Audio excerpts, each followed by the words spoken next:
All right, Grant. This one's for you. So Yes.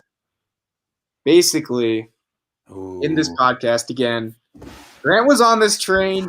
I think he's one of the first guys I heard who was on it. But Pitt's at 3, and McVay kind of hinted at. He's like, I didn't think it was out of the realm of possibility that Kyle Pitts went 3. He said they'd won with Jimmy. That his play was not the problem. It was just whether he was healthy or not, and that maybe they could mimic sort of what the Patriots had done with Gronk and Hernandez, and if they had Kittle and Pitts, that would be possibly even better. I'm not going to say it would be better, but it could be better, more potential maybe. And so McVay basically said he didn't think it was out of the realm of the possibility that the Niners took him at 3, and then Peter Schrager said he had sources within the Falcons saying they were concerned if Pitts would actually get to them at 4. So there's 2 different people that really believed Pitts could have been a possibility at 3. Grant, thoughts? Yeah, I mean, he even said, like, you're such a visionary, I wouldn't put it past you. And Yeah. he's the kind of guy you would like. And I was like, man, these are all the things I thought. So the logic checked out, and Sean McVay was on my side. I felt vindicated because I did a whole Sports Illustrated mock draft with all the publishers who do the team sites. And I had the 3rd pick. And I picked Kyle Pitts, and everyone flipped out. They're like, you're ruining this. You can't do – please. They like – everyone objected and they wouldn't go forward, and I had to go back. I was like, all right, man, Mac Jones, whatever. This was like a month before.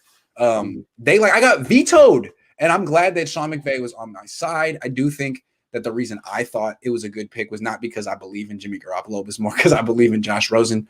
I felt like if you put Kyle Pitts and Kittle and Ayuk and Debo and Raheem Mostert on the same team, that like really, I mean, you could put 50 quarterbacks on this team. Right? You could put Kyle Shanahan at quarterback because he's throwing dimes out here these days. So yeah, I'm glad Sean McVay felt the same way. Yeah, I was going to bring up the Sports Illustrated mock draft because I actually talked to you about 5 minutes after that mock draft, and you were salty that they were so upset with you that they just turned you down. Like, there's no way it can be pitched. Like, Grant, you're just ruining this. Like, you said those exact words to me, so I'm glad you brought it up because I was going to bring it up. I thought it was really interesting that he said that he thought Pitts was a possibility. And he not only said that, he said, looking at your face, you also considered it too, to Shanahan. And obviously we're listening to the podcast, so we don't see Shanahan's facial expression, but that's what McVay's next sentence was that. Thought that was really interesting. At the end of the day, do I think they really considered Pitts? Probably not that seriously, because giving up that much a month before the draft for a tight end, that is very questionable. Giving it up for a quarterback, little questionable, but more understandable, especially if you believe in the guy and everything. And Trey Lance seems to look as advertised, so everything seems to go pick, but they probably did.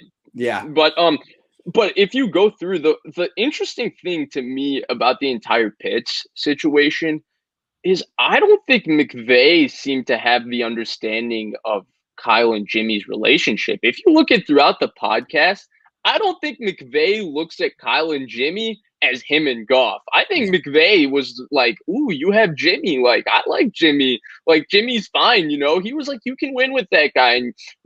And so I was trying to put together, why would McVay feel that way about Jimmy? And I really think it's 2 things that with Jimmy. One, if you look at this particular podcast, Peter Schrager said when he asked McVay what he looks for in a quarterback, he said it all goes beyond the film. I look at how he reacts to negative plays and negative drives, his facial expressions on the sideline and his body language. Jimmy Garoppolo is the body language king. He never has positive body language. He never has negative body language. It's the same even keel, blank.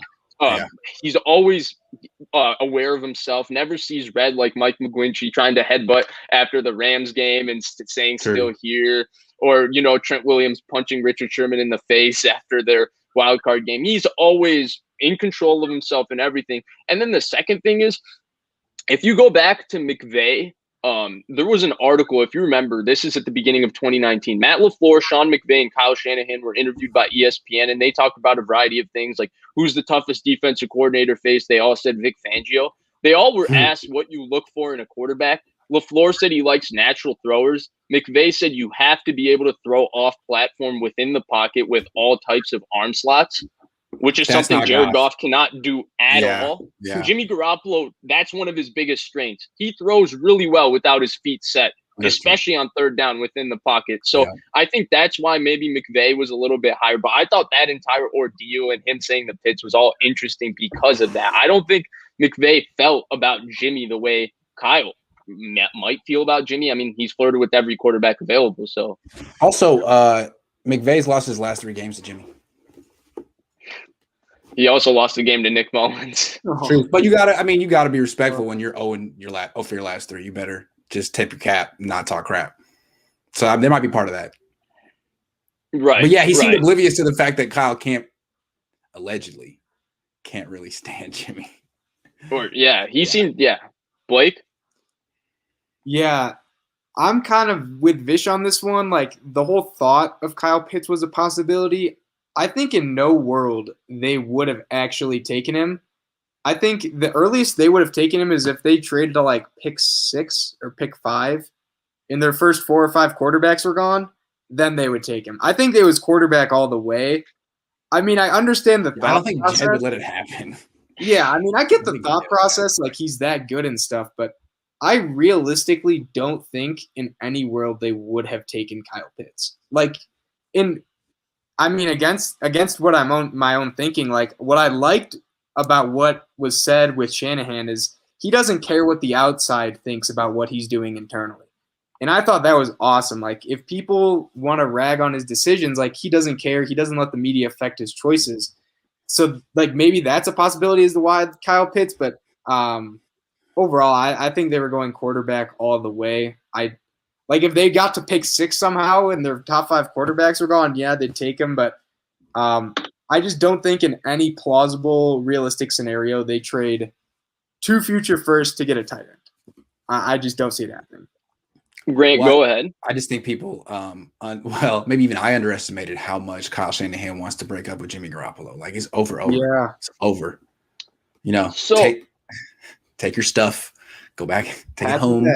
Yeah, I don't want you. Here's what I will say. Because, I mean, the messaging's been consistent from the 49ers that they needed to find a starting quarterback this offseason. They did find one with Trey Lance. And I think it's clear with Jimmy Garoppolo's play and what Kyle Shanahan talked about earlier in that podcast we're going to talk about the Niners and what he said about that job a bit later. But he talked about how he had seen his dad struggle once Elway was gone. And in Washington, when you didn't have that quarterback, and he didn't want to take a head coaching job where he was going to screw himself without that quarterback. That's why even though he has an okay starting quarterback in Garoppolo, he's not okay with an okay starting quarterback.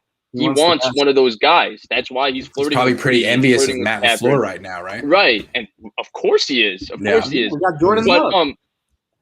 True.